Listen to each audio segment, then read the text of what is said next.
Hi, my name's Beck Strahan and I work for Naturally Reconnected, which is a biophilic urbanism consultancy aimed at working with built environment professionals to put nature at the forefront of design. So I'm here at Planted today, firstly because I work for Planted. I think they're an amazing company who have placed nature at the heart of their work. They're aiming to reconnect people and spaces with nature, and what a better way to kind of link in the built environment aspect that I'm really passionate about, and the things that Planted talk about within their company, all the way from materials to the way that people use the land, especially in the Stowhead event that we've had this weekend, all about saving our soil, and I think they work really well together.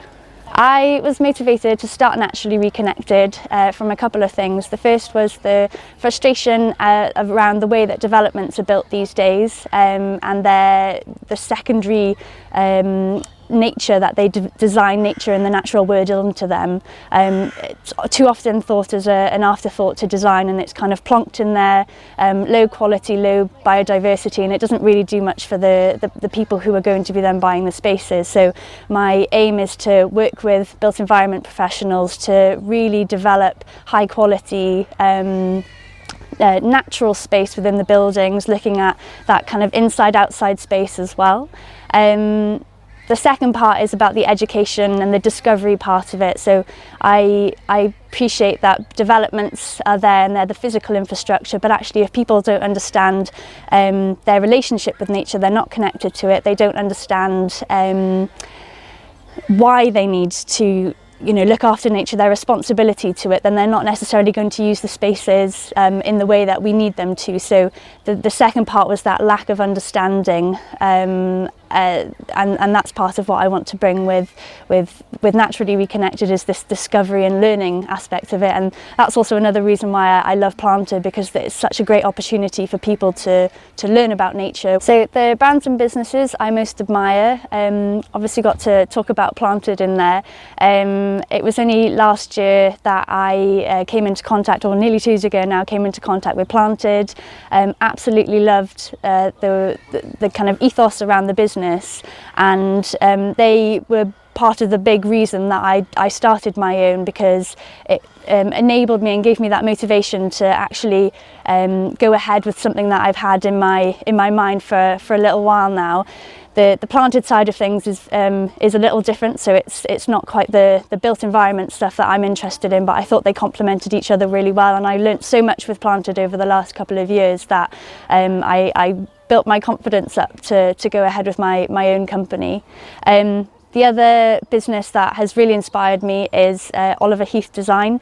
I remember when I was learning about biophilic design and biophilia in my master's in America, I did a lot of research into Oliver's company, who are based down in Brighton, and produce beautiful work in terms of biophilic design. And he's another brand that I'm really excited about and excited to be working with as well within Planted.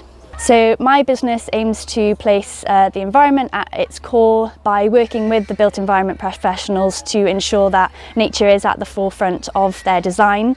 One of the ways that I do this is I work with the Building with Nature standards. So it was developed through a relationship with the Gloucestershire Wildlife Trust and the University of West of England. They came up with a set of 12 standards that are voluntary for built environment professionals to kind of work with their developments.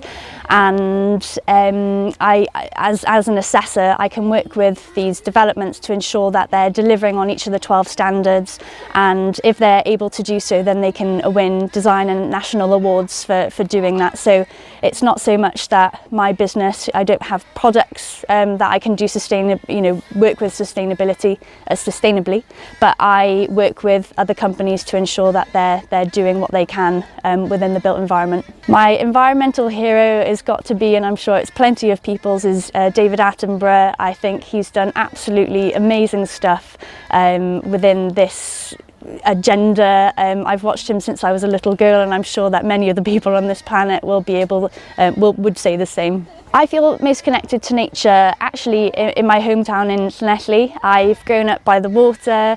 I have always been encouraged to be outdoors. We had a lovely little garden that my brothers and sisters always used to play in when we were younger. We'd always go for walks around the area. We were so lucky to have grown up in such a beautiful part of South Wales, and that love of nature has never left me. There's just something about going back home and going down. There's a little beach in a place called Port, and the harbour there is beautiful. Being able to watch the tide come in and the sunset go down, it's stunning. We've got amazing sunsets there, and yeah, it seems funny being so close to home, but yeah, that's my happy place in nature. So I'd define sustainability as a kind of evolving concept. I don't see it as a static definition, and I think we've got to adapt also to this idea of sustainability. So things that I think used to be sustainable are not necessarily. You think about the way that we're producing crops now, and which ties in with the plantage, save our soils, but the way that we're using developing crops using chemicals, pesticides, that in my opinion that's not sustainable. Although when you look at the definition of sustainability, it's about meeting future generations, meeting our needs now without decreasing the ability for future generations to meet their own needs. And in a way, chemicals, pesticides and all of that stuff does do that.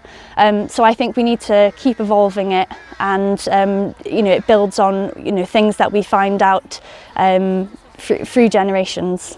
So Naturally Reconnected aims to reduce their waste by reducing the amount of materials and packaging that we use within the office environment.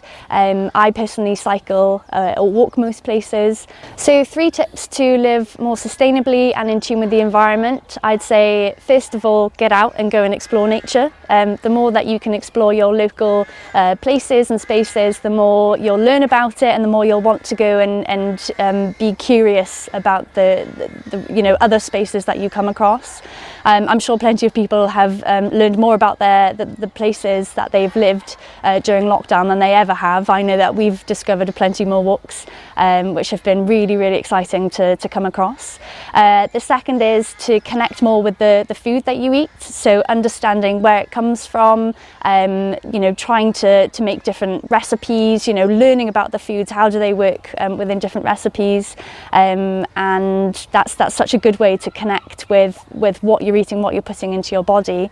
And the third thing would be just be curious about all sorts of things. So if you see a bird that you don't necessarily know what it is, but you've seen it fly past you, go and look it up, because you never know what you might come across. I think curiosity is a really exciting thing for that nature allows you to be, and yeah, there's so much out there, so definitely be more curious.